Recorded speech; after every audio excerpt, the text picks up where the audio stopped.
Сайн байцгаана уу? Эрдэнэсийн эрэл багийнхнаас явуулж байгаа Есүстэй хамт дахин эхлүүлээ 31 өдрийн подкастыг та Монголын цагаар өглөөний 7 цагт, Америкийн цагаар оройн 8 цагт шууд хүлээн авч сонсох боломжтой. Өдөр бүр ердөө 20-3 минут мөнхийн эзний үгээр бодол санаагаа шинчилж, түүнд найдан урагш алхах аялалтаа хамтдаа гарцгаая.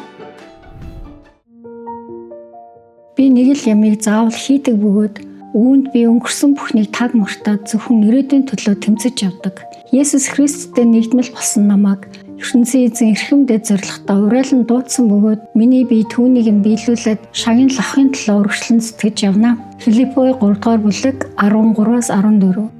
Билли Грэм хэлэхдээ чи Есүс Христийг дагахаар шийдсэн бол өнгөрсөнд барьж усгасан бүх холбоос болсон гүүрнүүдээ бүгдийг нь бүр мөсөн шатааж устгах явдал юм гэжээ.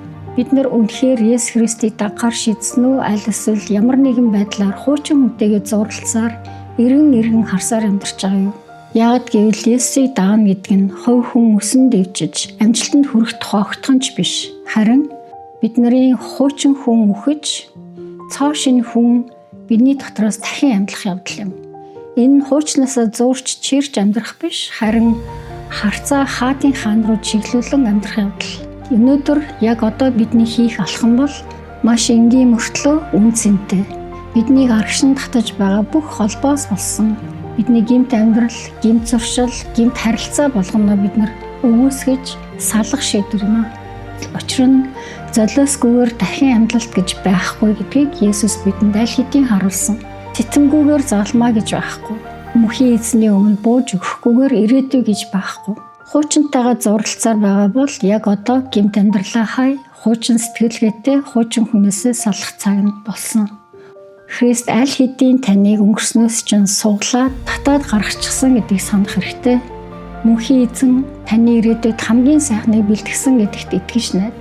За ингээд ертөнцийн эзэнтэй ярив. Мөнхийн эзэн минь бид таныгаа хагас дутуу дагсан болмооргүй.